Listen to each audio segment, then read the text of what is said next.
सभी को नमस्कार। आज के इस सेशन में हम सबसे महत्वपूर्ण टॉपिक को कवर करने की कोशिश करेंगे। जैसा कि पता है कि एंशिएंट हिस्ट्री में ये जो पहला सेक्शन होता है पाषाण काल का, जब इससे प्रश्न आते हैं तो कहीं ना कहीं अभ्यर्थी है ना स्किप करने की कोशिश करते हैं, क्योंकि उन्हें इसके बारे में बेसिक समझ कम होती है। तो आज हम सरल शब्दों में, सरल अर्थों में इन टॉपिक को समझने की कोशिश करेंगे और लास्ट तक वीडियो देखने के बाद कहीं ना कहीं आपके पास एक समझ विकसित होगी जो पाषाण काल से संबंधित प्रश्नों को बनाने में सहायक साबित होगा।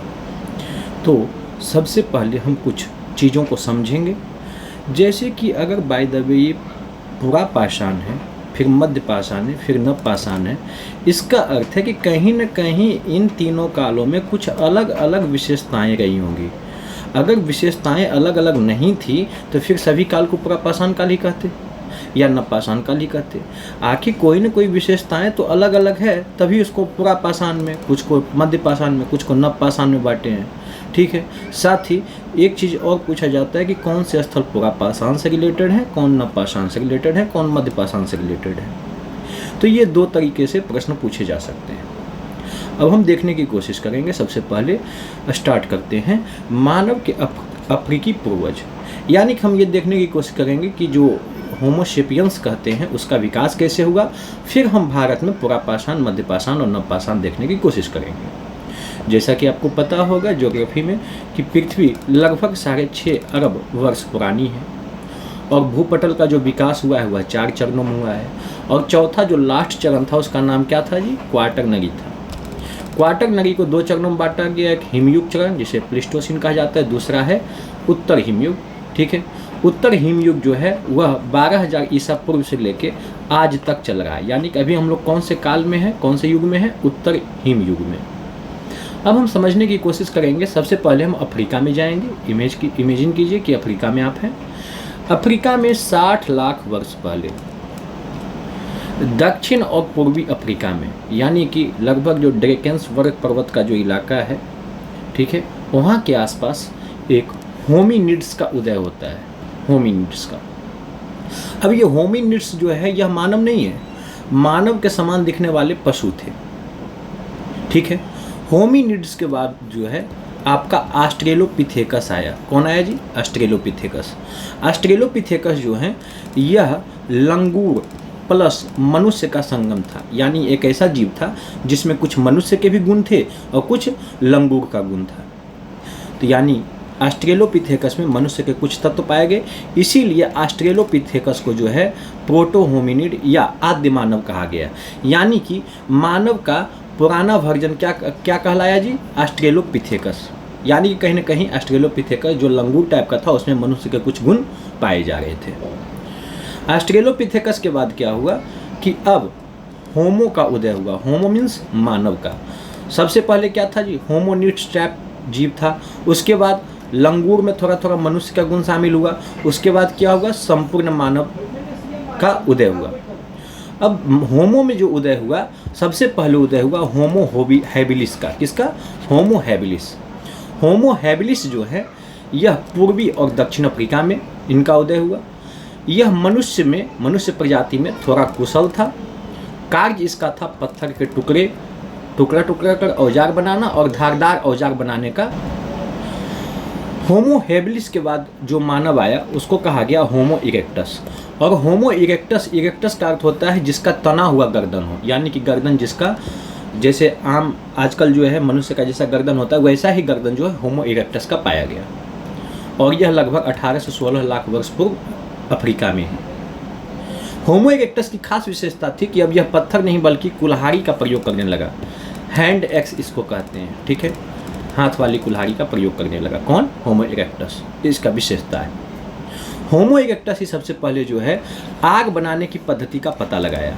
यानी कि उसने ये किया कि 2 पत्थरों से आग निकालने का जो विधि पता किया। किसने किया जी? होमो इरेक्टस ने किया। जब आग बनाने की पद्धति का पता लग गया तो क्या हुआ कि मानव जो है, मनुष्य जो है वह सर्द क्षेत्रों में, यानी कि जहाँ ठंडा रहता है या जो ठंडी क्षेत्र है वहाँ भी वह रह पाने में सक्षम हुआ। क्यों?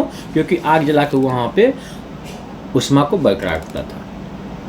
अब जब सर्द क्षेत्रों में निवास किया, यानी अफ्रीका गर्म प्रदेश है, वहाँ से जब आग बनाने की पद्धति का पता चला तो होमो इरेक्टस जो है वह यूरोपियन कंट्री में, एशियन कंट्री में प्रवास किया, क्योंकि अब वह सर्द क्षेत्रों में निवास करने के लायक बन चुका था।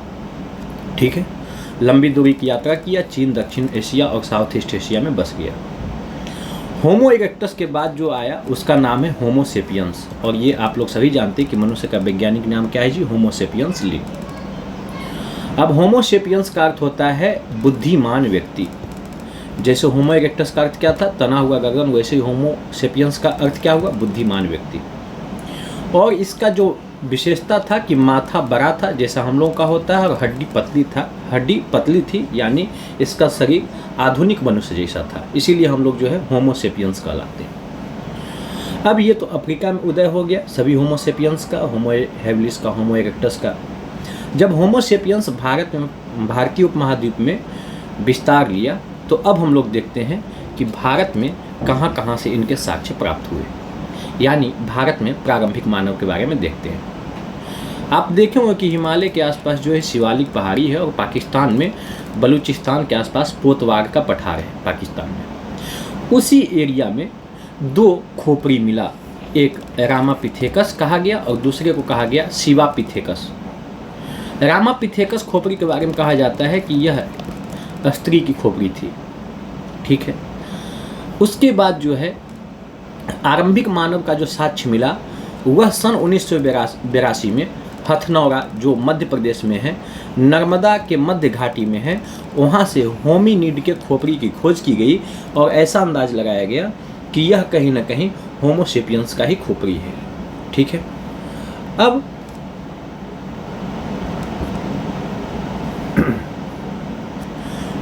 देखते हैं पाषाण युग। पाषाण का अर्थ हुआ कि पत्थर वाला युग, पाषाण मतलब पत्थर युग। ठीक है, अब सबसे पहले हम लोग कॉन्सेप्ट ये समझेंगे कि यह मान के चलिए स्थल है जिस पे हम लोग निवास करते हैं। जो चीज़ें सबसे पहली रही होंगी वह क्या हुआ होगा? वह यह स्थल है। स्थल के नीचे जो सबसे पहला, जो पूरा पाषाण वाली चीज़ें रही होंगी वह सबसे नीचे दब गया होगा। उसके बाद आने वाली चीज़ें उससे ऊपर दबी होंगी, और जो आधुनिक चीज़ें होंगी उसको ऊपर दबी होंगी। तो अगर आप किसी चीज़ की खुदाई कीजिएगा तो जो सबसे पहले मिला इसका अर्थ है कि वह थोड़ा आधुनिक रहेगा, उससे नीचे जाएगा इसका अर्थ है कि वह उससे पुराना है, और उससे नीचे जाएगा तो पता चलेगा वह उससे भी पुराना है। तो जब हम लोग धरती के नीचे जाते हैं, जब खुदाई किए मेन स्थलों का, तो मेन स्थलों की खुदाई करने के बाद क्या पता चला? पता ये चला कि पाषाण युग 3 तरीके का था, एक पुरा पाषाण, मध्य पाषाण और नव पाषाण। ठीक है, यानी कि जब हम जमीन के नीचे जब किसी स्थल की खुदाई किए तो जैसे खुदाई किए तो 3 तरह का स्थल मिला। सबसे पहले मिला नव पाषाण। नव पाषाण के नीचे जो वस्तु मिला उसको कहेंगे मध्य पाषाण। मध्य पाषाण के नीचे खुदाई किए तो पुरा पाषाण। पुरा मतलब सबसे प्राचीन, तो जो सबसे प्राचीन रहेगा वो सबसे नीचे दबा रहेगा, उसके बाद मध्य वाला दबा रहा, उसके बाद जो है नव पाषाण, यानी कि ऊपर वाला चीज़ जो आधुनिक है। जब पुरा पाषाण को भी हम अच्छे से उत्खनन किए वहाँ के स्थलों को, तो यह 3 भाग में नजर आया, यानी कि पुरा पाषाण में 3 अलग अलग टाइप के छोटे छोटे काल हैं। जो सबसे नीचे का काल है पुरा पाषाण में वह कहलाता है निम्न पुरा पाषाण काल। फिर बीच में जो आया मध्य पुरा पाषाण काल, और उसके ऊपर अपर पुरा पाषाण काल या ऊपर पुरा पाषाण काल। यानी यूं कहें तो पाषाण युग को जो है 3 भागों में बांटा गया। सबसे नीचे जो जमीन में रहेगा वह कहलाएगा पुरा पाषाण युग, उसके ऊपर जो दब गया वह मध्य पाषाण, और सबसे ऊपर कौन सा? नव पाषाण युग।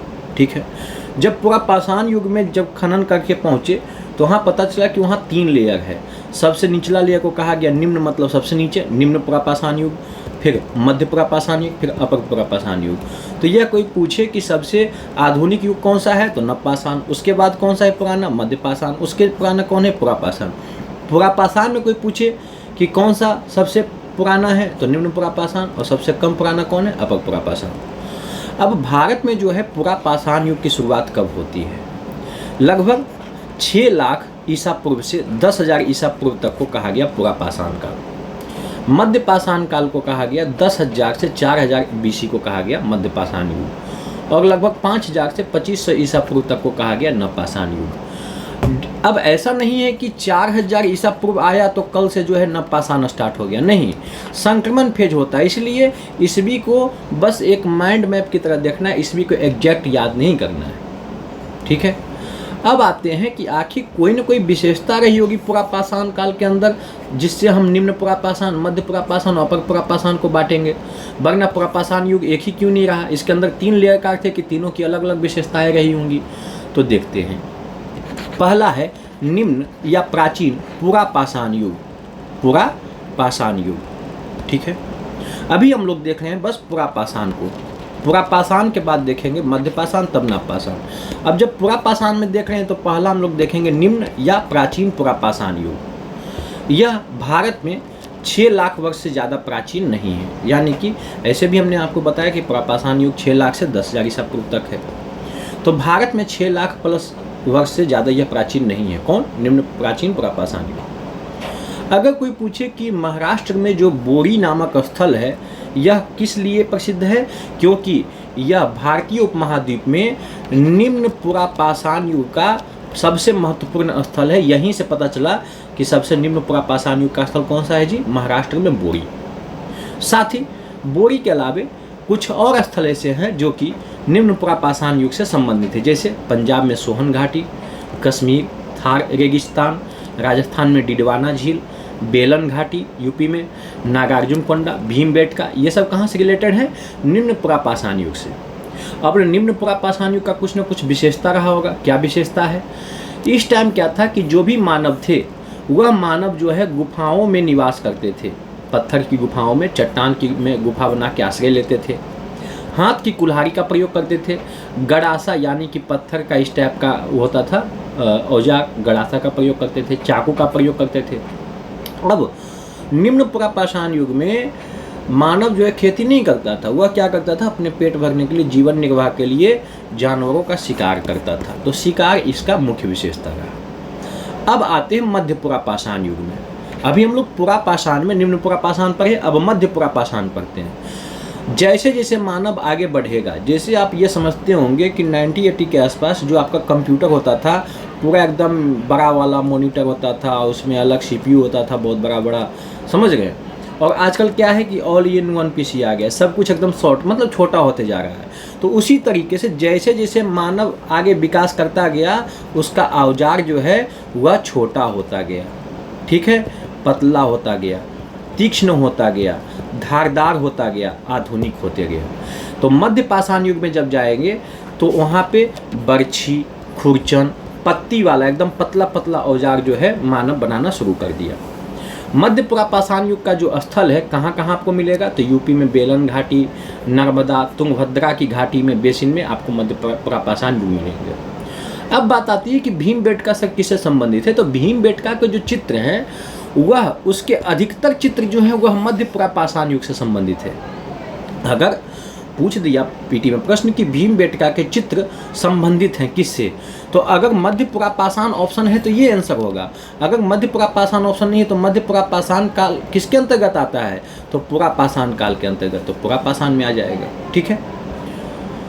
अब है अपर पुरापाषाण काल, यानी इस दौरान क्या हुआ कि हिमयुग का अंत हुआ। हिमयुग जब अंत हुआ यानी शीत वाला जो युग था, ठंडा वाला, वह समाप्त हुआ, जलवायु गर्म होने लगी। जलवायु जब गर्म होने लगी तो चकमक पत्थर, चमकीले पत्थर, वह होमो सेपियंस का उदय हुआ। इससे रिलेटेड स्थल जो है वह आंध्र प्रदेश में, कर्नाटका में, गुजरात में, यूपी में, झारखंड में, सभी जगह मिलते हैं। और जैसा हमने बताया कि जैसे जैसे मानव आधुनिक होते जाएगा वैसे ही उसका औजार जो है धारदार होते चलेगा। तो औजार पत्ती, खंती, खुरचनी, ये सब सभी चीज़ें जो है छोटा छोटा एकदम नुकीला टाइप का बनते गया। अब है मध्य पाषाण युग। पूरा पाषाण में आपने देख लिया कि मानव जो है शिकार करके ही अपना जीवन चला रहा है और धारदार हथियारों पर डिपेंड है। और 2-3 नस्लों के नाम देखना है, बोरी हो गया, भीमबेटका वगैरह, ये सब। अब है मध्य पाषाण युग। मध्य पाषाण युग जो है मेनली इसको कहा जाता है शिकारी और पशुपालक युग। क्या यहाँ पे मानव थोड़ा सा डेवलप किया कि क्या किया, पीछे वाला शिकार यानी जो पूरा पाषाण काल में वो शिकारी की अवस्था में था तो शिकारी भी रहा, लेकिन अब थोड़ा थोड़ा पशुपालक भी होने लगा, यानी इसीलिए इसको मध्य पाषाण कहते हैं। यानी पूरा पाषाण से थोड़ा सा आगे बढ़ गया। और पूरा पाषाण और नव पाषाण के बीच में यह आता है मध्य पाषाण युग, इसीलिए इसको मध्यवर्ती चरण या संक्रमणकालीन चरण भी कहते हैं। ठीक है, मध्य पाषाण युग में क्या था कि यह शिकार करता था, पशुपालन करता था और मछली पकड़ता था। ठीक है, लेकिन मध्य पाषाण युग की सबसे बड़ी विशेषता यह थी कि यह अब क्या है कि आप लोग देखे होंगे, एक होता है गुलेल। गुलेल जो होता है उसमें क्या होता है कि एक रस्सी से तनी होती है और इसमें यहाँ पे छोटा सा गिट्टी या कोई भी एक मतलब कुछ भी ठोस चट्टानी पदार्थ यहाँ से जब आप फेंकेंगे तो क्या है, शिकार करने में आसान होता है। तो मध्य पाषाण काल में क्या हुआ कि छोटे छोटे एकदम नुकीले औजार जो है मानव द्वारा बनाए गए, और फिर इससे क्या है कि शिकार करने में मतलब मछली पकड़ने में या किसी चीज़ का शिकार करने में आसान हुआ। इन औजारों को कहा गया माइक्रोलिथ। यह भी आई है, यूँ कहें तो पूछता है कि माइक्रोलिथ या सूक्ष्म औजार किस युग से संबंधित है, तो माइक्रोलिथ मध्य पाषाण युग से। अब इसके जो स्थल हैं देखा जाए तो इसके स्थल हैं बागोर, यानी कि राजस्थान में बागोर, और एमपी में आदमगढ़। यह फेमस स्थल है। कोई पूछे कि बागोर और आदमगढ़ अगर हम गए हैं तो वहाँ पे कौन सा पाषाण काल का स्थल मिलेगा, तो मध्य पाषाण काल का। ठीक है, अब है आपका नव पाषाण युग, क्योंकि मध्य पाषाण के बाद क्या है, नव पाषाण। नव पाषाण युग को एक इतिहासकार थे गार्डन चाइल्ड, उन्होंने इसे कृषि क्रांति की संज्ञा दी है। कृषि क्रांति का अर्थ है, थोड़ा सा आप ये समझिए कि पूरा पाषाण में हमने आपको ये बताया कि मानव शिकारी अवस्था में था, शिकार करता था, जीवन यापन करता था। मध्य पाषाण में क्या हुआ जी, शिकार के साथ साथ थोड़ा थोड़ा हुआ पशुपालन करने लगा। और नव पाषाण को कहा जा रहा है कृषि क्रांति, यानी कि अब वह पशुपालन के साथ साथ कृषि भी करने लगा है। ठीक है, अब नव पाषाण युग है भारतीय उपमहाद्वीप में देखा जाए तो इसकी शुरुआत लगभग 7000 BC से होती है।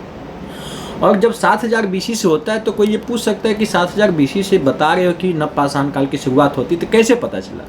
क्योंकि नव पाषाण काल का सबसे जो प्रमुख स्थल है उससे खुदाई हुआ तो पता चला हुआ 7000 BC पुराना है, और उसका नाम है मेहरगढ़। सबसे फेमस स्थल है जहाँ से यह पता चलता है कि नव पाषाण युग का एकमात्र बसावट 7000 ईसा पूर्व में कहाँ था जी, मेहरगढ़ में। मेहरगढ़ जो है यह पाकिस्तान के बलूचिस्तान प्रांत में है। कहाँ है जी, बलूचिस्तान प्रांत में। ठीक है, अब नव पाषाण काल में जब जाएंगे तो इसकी कोई न कोई विशेषताएं रही होंगी और अलग विशेषताएं रहेंगी। स्वाभाविक है कि मध्य पाषाण से डिफरेंस है इसमें, तो कोई न कोई विशेषताएं हैं। क्या विशेषताएं हैं? अब इस काल में मानव जो है गेहूं और जौ का उत्पादन करने लगा। मध्य पाषाण काल में पशुपालन होता था तो यहाँ भी जो है पशुपालन रखा, बट कृषि करने लगा। जब कृषि करने लगा तो अनाजों का उत्पादन होने लगा। जब अनाज ज़्यादा उपजेगा तो उसका भंडारण का ज़रूरत पड़ेगा। भंडारण के लिए लोग जो है मिट्टी की कोठी यानी कि मिट्टी का छोटा छोटा घर बनाने लगे और उसी में उसका भंडारण करने लगे। ठीक है, अब नव पाषाण काल जो है बहुत फेमस है और इसका बहुत लगभग 500 प्लस स्थल जो है इंडिया में है। तो हम ये देखेंगे कि नव पाषाण कालीन स्थल को कैसे याद करें। अगर आप इंडिया के मैप को देखेंगे, ठीक है, तो इंडिया के मैप को देखेंगे तो ये वाला इलाका एक उत्तर पश्चिम इलाका हुआ, एक आपका यहाँ का इलाका हो गया और दूसरा इलाका ये रहा। इन 3 इलाकों में आपको नव पाषाण कालीन स्थल मिलते हैं। अब ये नव पाषाण कालीन स्थल मिलते हैं तो पहला हो गया आपका उत्तर पश्चिम इलाका, जिसे हम लोग कहते हैं सिंधु यानी कि इंडस होकेरा घाटी। होकेरा भी एक नदी वहाँ पे है, घग्गर की सहायक नदी होकेरा थी, तो इंडस होकेरा घाटी। इसमें जो महत्वपूर्ण स्थल है जो मेनली पाकिस्तान और कश्मीर में है वह है कलीगुल मोहम्मद, स्थान का नाम है, क्वेटा पाकिस्तान में, मेहरगढ़, सरायखोला, ये सभी जो है नव पाषाण कालीन स्थल है। वहीं देखा जाए तो गुफकराल एक स्थल है और बुर्जहोम। गुफ कराल जो है, गुफ कराल का ही गुफ कराल का अर्थ हुआ, गुफ मतलब गुफा, कराल मतलब कुम्हार, इसका अर्थ होता है कुम्हार की गुफा इतिहास में। और बुर्ज होम, होम मतलब आवास, बुर्ज मतलब वहाँ का जो वृक्ष पाया जाता था भोज वाला, तो भोजपत्र का जो वृक्ष वहाँ पे बहुत मात्रा में पाए जाते हैं, इसलिए इसको बुर्ज होम कहा जाए। साथ ही बुर्ज होम एक ऐसा स्थल है जहाँ खुदाई से यह पता चला कि नवपाषाणकालीन लोग जो है मरने के बाद अपने साथ पालतू कुत्ता को भी दफना देते थे। कहाँ जी? बुर्ज होम में। अब क्या है कि भारत में बिहार प्रांत के अंतर्गत चिरांद छपरा में एक जगह है, और चिरांद नवपाषाणकालीन स्थल है। यह एक ऐसा स्थल है जो कि पर्याप्त मात्रा में नवपाषाणकालीन अस्थियां जो मिली है, उसका एकमात्र स्थान कौन सा है? चिरांद यानी छपरा। अब दूसरा देखते हैं कि उत्तर पूर्वी भारत में यह कहाँ मिलता है नवपाषाणकालीन स्थल। तो गारो खासी जयंतिया की जो पहाड़ियाँ हैं, साथ ही विंध्य कैमूर की पहाड़ी है, प्रयागराज में कोल्डिहिवा और महागरा, यह दो स्थल हैं। कोल्डिहिवा से ही धान की खेती का साक्ष्य मिला है। और पता है आपको कि नवपाषाण काल को कृषि क्रांति क्यों कहते हैं? क्योंकि कृषि शुरू हुआ था, यानी धान की खेती कब शुरू हुआ? नवपाषाण काल में, और इसका साक्ष्य मिलता है कोल्डिहिवा से। अब आपको लगता होगा कि सर ये सब स्थल उत्तर पूर्व भारत में कैसे आ गए? तो आपको भारत वर्तमान के दृष्टिकोण से नहीं देखना है, उस टाइम भारतीय उपमहाद्वीप के दृष्टिकोण से देखना है जो ईरान तक फैला हुआ था। ठीक है।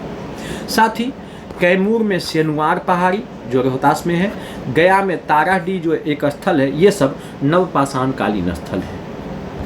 दक्षिण भारत में देखें तो ये स्थल विस्तृत मात्रा में, बहुतायत मात्रा में मिलते हैं। कहाँ मिलते हैं? तो गोदावरी नदी के दक्षिण में। और वहाँ से नवपाषाणकालीन विशेषताओं में क्या मिलता है जी? तो मिलता है कि पत्थर की चक्की से अनाज की पिसाई होती थी, लोग पशुपालन करते थे, और आग में पकी मूर्तियाँ वहाँ से मिली हैं। कहाँ से? दक्षिण भारत से। दक्षिण भारत से मेनली जो स्थल कौन कौन सा है नवपाषाणकालीन? तो जब आप कर्नाटक में जाएंगे तो मास्की, ब्रह्मगिरी, हल्लूर, संगनकल्लू, पिकलीहल, टक्कलकोट, ये सभी जो हैं नवपाषाणकालीन स्थल हैं। यूँ देखें तो दक्षिण भारत से जितने भी स्थल मिले हैं वह कहीं न कहीं नवपाषाणकालीन स्थल हैं।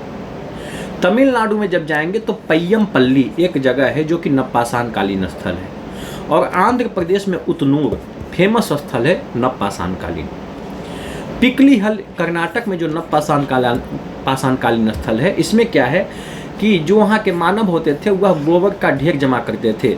आज जहाँ पे हैं वहाँ पे गोबर का ढेर जमा किए, कल वहाँ से दूसरे जगह प्रवास किए तो इस गोबर के ढेर को जला देते थे, और इसका राख जो है साक्ष्य के रूप में मिलता है। कहाँ से? पिकलीहल से। नवपाषाणकालीन लोग जो थे अब पशुपालक नहीं बल्कि कृषक समुदाय थे, क्योंकि अब कृषि क्रांति हो चुकी थी। जब ये बताइए कि जब मानव कृषि करने लगेगा तो कृषि करने का अर्थ है कि कम से कम उसको उस जगह पे जहाँ पे वह बीज बुआई किया है कम से कम 3 महीना रुकना होगा ताकि वह अनाज प्राप्त कर सके। जब 3 महीना रुकेगा, इसका अर्थ है कि मानव जो है अब अस्थायी निवास करना शुरू कर दिया। वरना पहले क्या होता था? पशुपालक समुदाय था तो आज यहाँ पशु बांधा, कल जो है अगले जगह पशु लेके चला गया, ऐसे करके जो है वह घूमते रहता था, घुमंतु था। लेकिन जब कृषि क्रांति हुई, जब कृषि की शुरुआत हुई, तो उसे 3 महीने 4 महीने एक ही जगह स्थिर करना पड़ता था ताकि वह अनाज की प्राप्ति कर सके। जब अनाज की प्राप्ति कर सके, इसी मद्देनज़र क्या हुआ कि अस्थायी गाँव बसने लगे। ठीक है, अस्थिर जीवन शुरू हुआ, कृषि का आरंभ हुआ, गाँव बसावट होने लगा। कृषि में रागी, कुल्थी, चावल, अभी हमने बताया कि कोल्डिहिवा से प्राप्त हुआ है। साथ ही चाक से निर्मित बर्तन की शुरुआत कब हुई? नवपाषाणकालीन समय में। ठीक है, तो ये मुख्य विशेषताएं रही पुरापाषाण, मध्यपाषाण और नवपाषाण का। तो इसमें मेनली आपको ये देखना है कि कौन सा स्थल किससे रिलेटेड है और प्रत्येक काल की क्या क्या विशेषताएं हैं। तो अब हम आशा करते हैं कि अब आप इन पाषाणकालीन संबंधी जो भी प्रश्न आएंगे उसको आसानी से सोल्व कर पाने में सक्षम होंगे। तब तक के लिए धन्यवाद।